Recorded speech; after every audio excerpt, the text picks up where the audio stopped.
Hi, I'm JL Nave, Principal Coach and Consultant at Nave Strategies.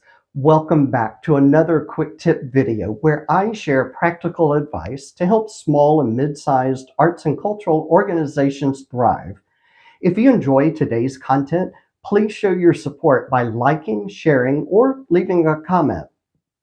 This is the second video in our series on using data to project revenue, this time focusing on single tickets. We've all been there, using the revenue from a past show or exhibit as the budget for a future one. But how often does that approach lead to accurate projections? Today, we're going to explore a more data-driven strategy that can help you avoid those pesky variances.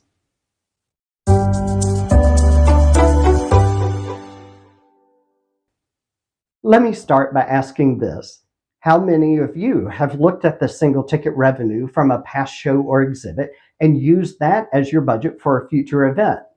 I'm guessing quite a few hands just went up. But here's the thing. How often does that number end up being close to reality?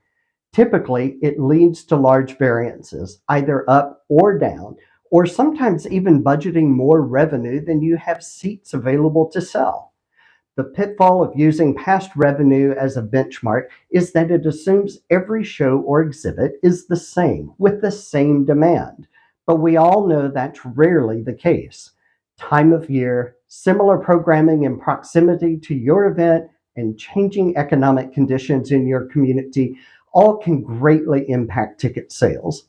So what's the solution? Building a holistic single ticket revenue budget based on data. Instead of starting with revenue, begin by estimating the number of tickets you expect to sell for each program and multiply that by your average ticket price. Let's illustrate this with an example. Imagine you anticipate selling 1,500 tickets for your upcoming event at an average price of $30. That's a projected revenue of $45,000. It's a straightforward approach that aligns your budget with your expectations. But that's not the end of the process. It's easy to estimate on the high side when you're looking at individual events in a vacuum. However, doing this is the fastest way to create an inflated budget for the season.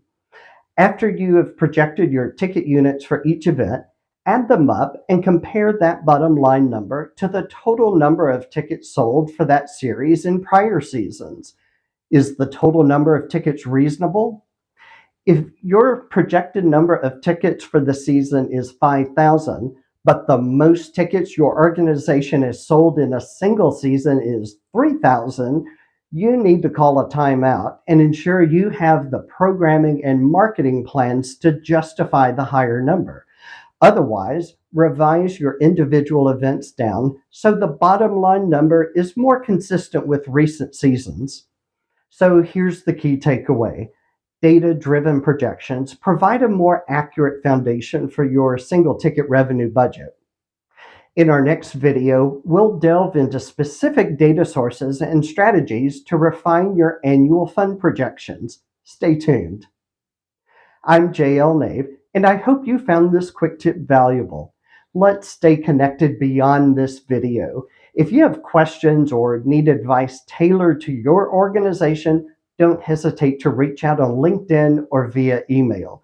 Your unique circumstances are important to us. And for a regular dose of quick tips, subscribe to our email list at navestrategies.com. Simply scroll down on the homepage and submit the form. Thanks for tuning in, and I'll see you in the next video.